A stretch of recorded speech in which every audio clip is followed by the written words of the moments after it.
Hello and welcome. This is the 8th lecture of current electricity and we will do something related to power. Okay. So we already discussed that power is equal to V square by R. It is when if this is the load resistance, this is the cell E and this is R. So power can be given as V square by R, where V is equal to E since internal resistance is 0. If internal resistance is not 0 then V will be less than E. ठीक है, ये हमने already पढ़ा हुआ है. तो we are going to discuss the rating of a device. Suppose we have some electrical device and whose rating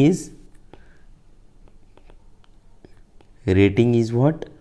Let us say 220 volt and 1000 watt. This is the rating. ये rating कहने का मतलब है कि if this is a device and this is the source of voltage, that is 220 volt, and this is the device of resistance R. So at resistance R, if connected to 220 volt, it will deliver a power of 1000 watt. ठीक है, तो यहाँ पे हम लोग कह सकते हैं कि 1000 watt is equal to V square, that is 220 square by R. ठीक है, तो यहाँ से हम लोग R का वैल्यू निकाल सकते हैं. कैसे? R can be written as 220 square by 1000. इस तरह से यहाँ से आप इसको लिख सकते हो R is equal to v square by p. V square by p. So R would be equal to what? R would be equal to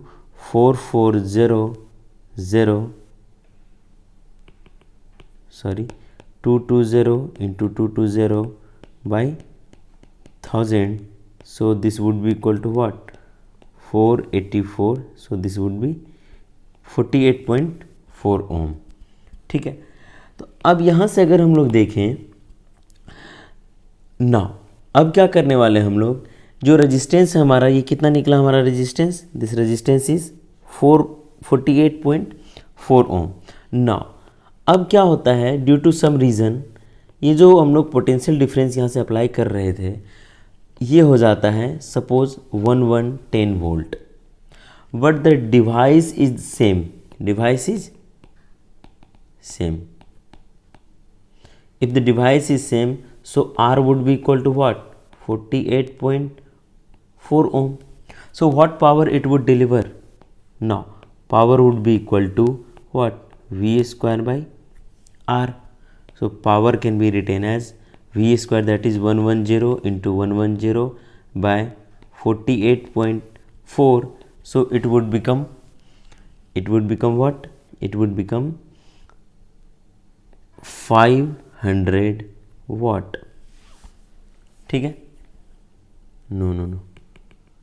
It would become 250 वाट. आप चाहे तो इसको कैलकुलेशन करके देख सकते हो.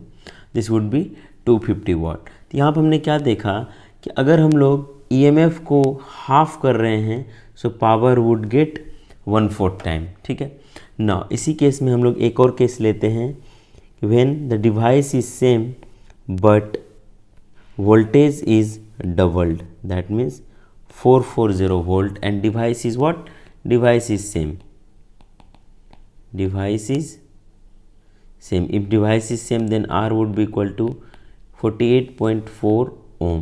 Now what would be the power delivered? Power can be written as V square by R. This would be 440 into 440 divided by 48.4. So this would be equal to 4000 watt. तो यहाँ देखा हमने कि 220 वोल्ट पे जो ये हमारा डिवाइस है, that is delivering 1000 watt of power, but हमने ईएमएफ को हाफ कर दिया, दैट मीन्स पोटेंशियल डिफरेंस को हाफ कर दिया हमने. तो यहाँ पे जो पावर है वो 1/4 हो गई. ठीक है, because power is directly proportional to the square of the voltage if resistance is constant. If resistance is constant, and resistance is constant means what? Means device is same. If device is same, then resistance would obviously be constant. ठीक है, तो यहाँ से हमने समझा कि power को alter करने से वोल्टेज को अल्टर करने से पावर को हम लोग डायरेक्टली अल्टर कर सकते हैं, उसमें कोई प्रॉब्लम नहीं है. ठीक है, इसके बाद यहाँ पे है relation between v r and p. तो सो हमने ऑलरेडी लिख लिया है. So we would summarise power is equal to v square by r. So r would be equal to v square by p and V is equal to what? V would be equal to P into R root under.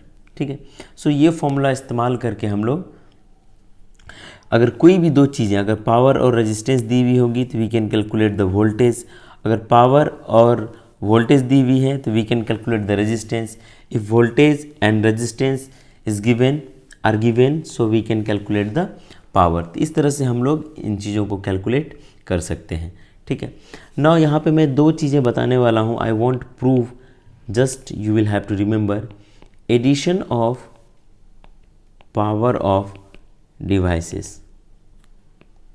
ठीक है, तो यहाँ पे हम लोग दो केस बनाएंगे. If they are connected in parallel, okay, and if they are connected in series. ठीक है, तो यहाँ पे पैरेलल में हम लोग कनेक्ट करते हैं दो device. Suppose this is one device and this is second device. ठीक है, और इसको हमने कनेक्ट कर दिया इस तरह से, और सीरीज में कनेक्ट करेंगे. This is first device and this is second device and this has been connected like this. ठीक है, so let us say the power is P1 and here power is P2, here power is P1 and here power is P2. यहाँ पर अगर हम लोग P equivalent निकालेंगे for this combination and for this combination here we will calculate P equivalent.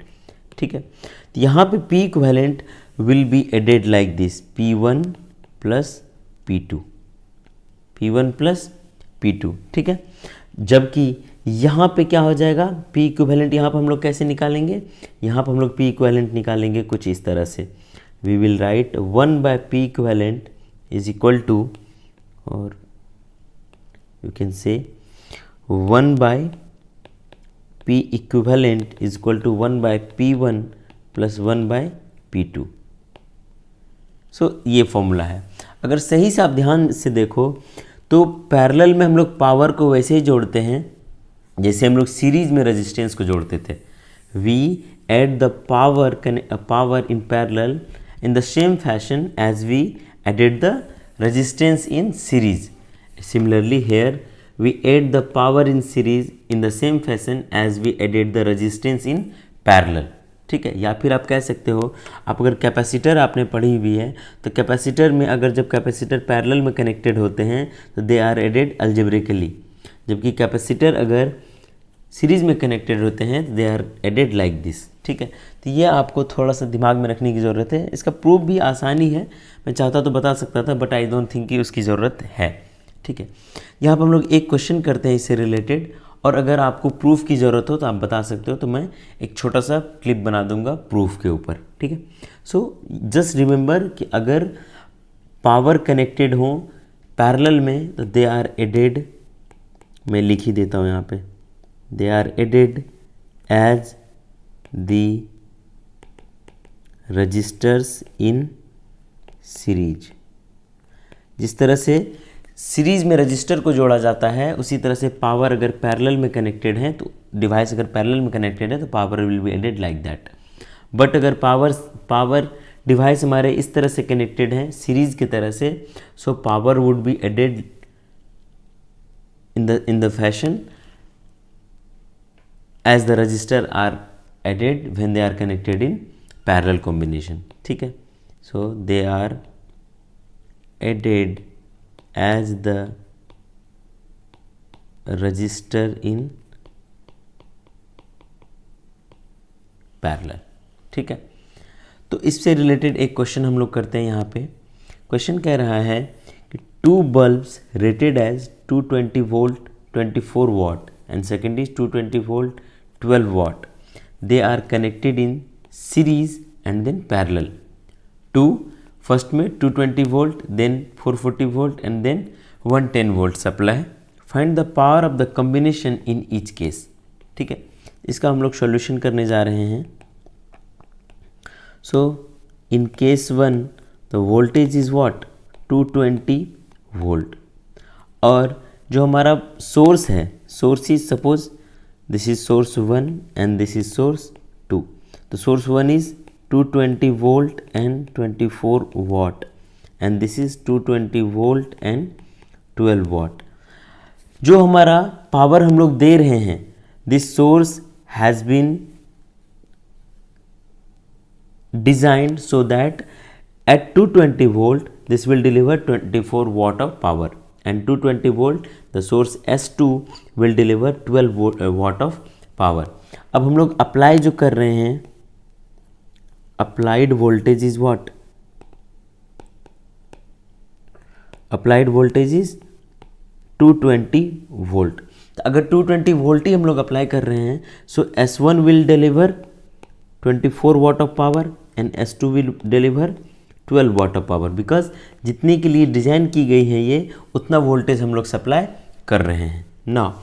इसको हम लोग एक बार जोड़ रहे हैं किस में, पैरेलल कॉम्बिनेशन में, and then we are adding it in series combination. ठीक है, तो जब पैरेलल में हम लोग जोड़ेंगे तो पैरेलल में हमने क्या देखा है कि P equivalent equal to P1 plus P2, simply ये जुड़ जाते हैं। ऊपर देखो आप, ये पैरेलल कॉम्बिनेशन हमारा, and they have been added algebraically. ठीक है, लीनियरली हमने जोड़ दिया उसको, तो यहाँ पर हम लोग ऐड कर देंगे simply 24 plus 12 that would be 36 वाट। अब सीरीज़ में कैसे करेंगे हम लोग, तो सीरीज़ में हमने सीखा हुआ है कि 1/P equivalent equal to 1/P1 plus 1/P2। ठीक है, so 1/P equivalent would be equal to 1/24 plus 1/12। सो ये क्या हो जाएगा, 1 प्लस 2 that means 3/24। So 1/P equivalent would be equal to 1/8 and P equivalent would be equal to 8 watt. ठीक है, तो पैरेलल में जब हमने देखा तो हमने देखा कि 36 वाट डिलीवर हुआ, जबकि सीरीज में जब कनेक्टेड थे तो इफेक्टिव पावर कितनी हो गई, 8 वाट। तो ये था फर्स्ट केस के लिए। सेकेंड केस की अगर हम लोग बात करें, केस टू में अगर हम लोग बात करें तो अप्लाइड वोल्टेज कितना है,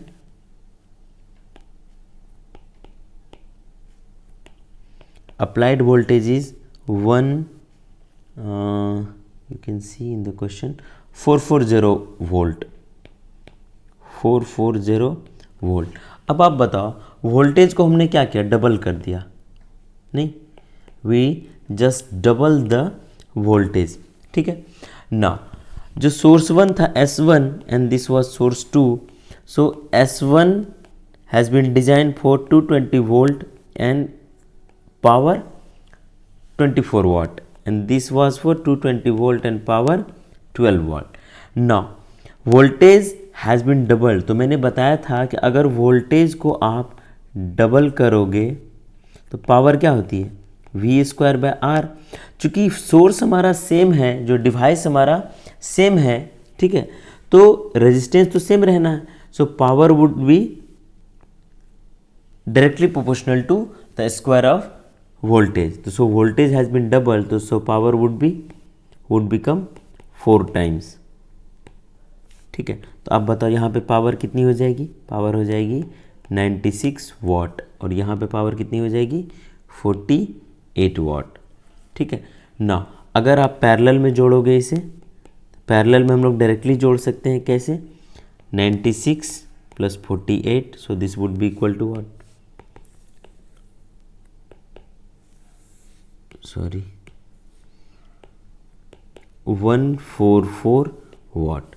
और अगर सीरीज में करेंगे हम लोग, in series we can write as 1 by P equivalent equal to 1 by P1 plus 1 by P2. So this would be 1 by 96 plus 1 by 48. So this would be 96. 1 plus 2, this would be 3 by 96, and this would be 1 by 32. So P equivalent would be 32 watt if devices have been connected in series combination. जो हमारा third case है, third case क्या है? Case 3. Case 3 में जो V applied है is 110 volt, that means half ना. तो जो सोर्स थे हमारे S1 and S2, that means the devices that were 220 volt and 24 watt rated and 220 volt and 12 watt rated. Now voltage has been kept halved, so the power would become what? 1 by 4 times. अगर वोल्टेज को आधा कर दिया गया तो power would become 1 by 4 times, because power is directly proportional to V square if resistance is constant. So the devices are fixed, so resistance would be constant and power would become what? Power would become 24 into 1 by 4, that would be 6 watt, and here 12 into 1 by 4, that would be 3 watt.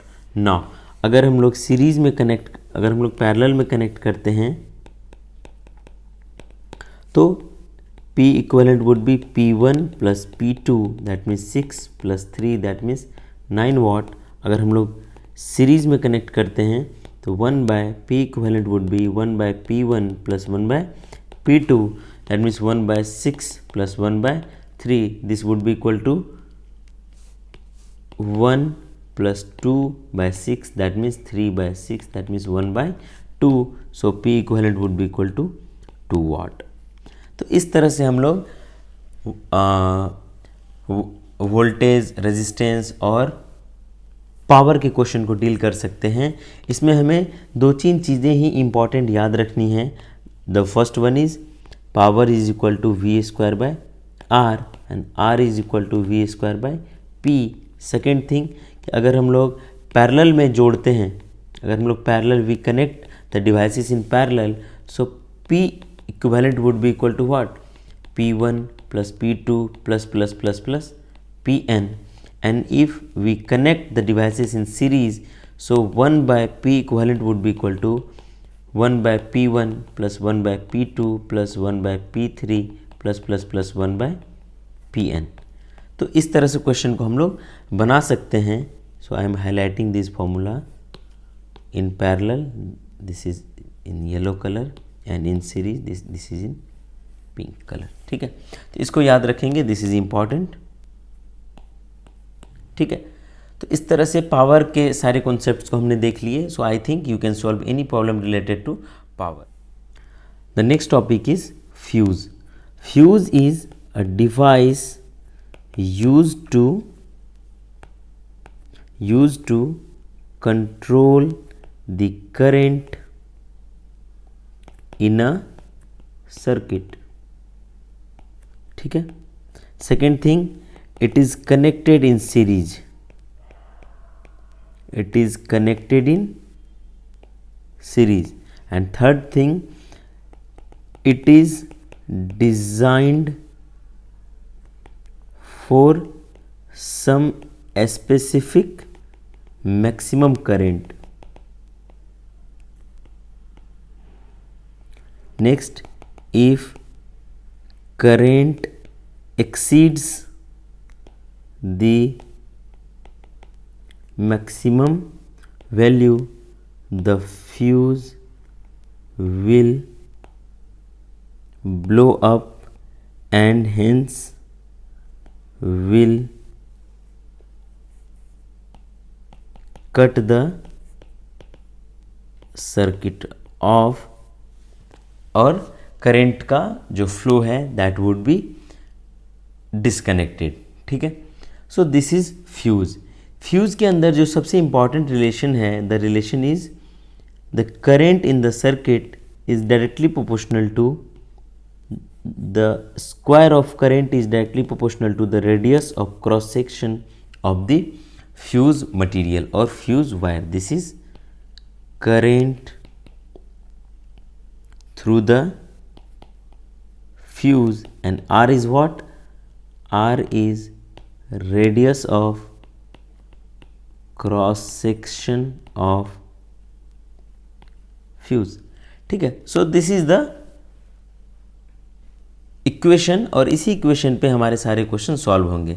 इसको अगर हम लोग थोड़ा सा और modify करें, suppose this is a fuse and this is the diameter and this is the radius, okay, and this is the current I. So you can say I square is directly proportional to RQ.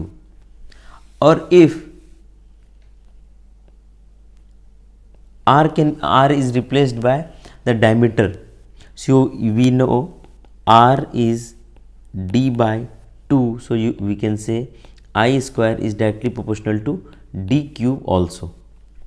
ठीक है, क्योंकि अगर हम लोग put करेंगे so I square would be what? I square directly proportional to R cube, so I square would be directly proportional to D by 2 whole cube.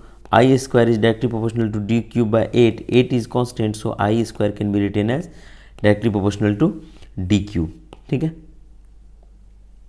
तो यहाँ पे ये आ गया. Next thing, what is the area of cross section? Area of cross section can be given as pi R square, pi R square. ठीक है, तो यहाँ से हम लोग कह सकते हैं कि R is equal to A by pi root under A by pi. So I square can be given as directly proportional to A by pi to the power 1/2 का cube from here. R can be given as area of cross section is equal to pi r square, and r can be given as root under a by pi or a by pi to the power 1/2. So I square is directly proportional to r cube can be written as I square is directly proportional to a by pi to the power half to the power cube. So this can be written as I square directly proportional to a to the power 3/2 by pi to the power 3/2. Since pi is a constant, so I square can be given as directly proportional to a to the power 3/2, or you may write I to the power 4 directly proportional to a to the power cube. So these are the three relations that can be used to solve the questions related to fuse. ठीक है, तो यहाँ पे हम लोग दो question करने जा रहे हैं, सॉरी एक क्वेश्चन करने जा रहे हैं. So what is the question? Question is saying a fuse with a circular cross sectional radius of 0.15 mm blows at 15 ampere current. What should be the radius of cross section of the fuse made up of same material which will sustain up to 30 ampere of current? ठीक है, यहाँ से हम लोग जानते हैं कि I square is directly proportional to R cube, so it can be written as I is equal to K R cube, sorry I square is equal to K R cube. Now in case 1 when the radius was 0.15, the maximum current that can go through this fuse wire was 15 ampere. So let us say this is I1 and this is R1. When the radius was R1, I1 amount of current can flow. ठीक है, the next is case 2. At R2 radius that we don't know, that is being asked in the question, the radius of cross section of the fuse wire made up of same material which will sustain a current up to 30 ampere. So R2 is unknown, so I am making an interrogative sign, and I2 is what? 30 ampere. ठीक है, तो यहाँ से हम लोग लिख सकते हैं कि I1 is equal to K R1 cube and I2 is equal to K R2 cube. So this is 1 and this is 2. Dividing 1 by 2 we get, sorry, this is I1 square and this is I2 square. I1 square is equal to K R1 cube and I2 square equal to K R2 cube. ठीक है, तो I1 square by I2 square is equal to K R1 Q by K R2 Q. So K to K cancelled. So what is I1? I1 is 15 and I2 is 30. I1 is 15 and I2 is 30 and square is equal to R1 is what? R1 is 0.15 mm. 0.15 mm is equal to R2 is unknown. So this is Q. So this is 1 by 2 square is equal to 0.15 mm whole cube R2 whole cube. Okay. So 1 by 4 can be written as 1 by 4 is equal to 0.15 whole cube R2 to the power cube. So R2 cube can be given as 0.15 whole cube into 4. So R2 would be equal to 0.15 whole cube into 4 to the power 1 by 3. इसको पूरा solve करने की ज़रूरत नहीं है. इसमें जो data दिया हुआ होगा आपको कुछ इस तरह से दी हुई डेटा कि आपको वो प्रॉपरली एडजस्ट करके आपको सिंपल सा आंसर दे देगा. कभी भी इस तरह की कॉम्प्लिकेटेड चीज़ें नहीं पूछी जाएंगी. ठीक है. या फिर आपको कोई चीज़ का 0.15 टू द पावर 3 का वैल्यू दे दिया जाएगा. तो कुछ न कुछ क्वेश्चन में आपको हिंट दे दिया जाएगा. My aim was to make you understand कि how can we solve the question related to fuse. Fuse में जनरली इसी तरह की क्वेश्चन पूछी जाती है कि 6 एम्पियर करंट पे जो रेडियस है वो 1 mm है, तो 12 एम्पियर करंट पे रेडियस कितना लेना पड़ेगा, या फिर एरिया से रिलेटेड क्वेश्चन कभी पूछ सकता है. So this was all for the fuse. In the next lecture we will start और we will do chemical effect of current. ठीक है. This would take 1 class only. After that we will enter magnetic effect of current. ठीक है. So till then, thank you and stay connected.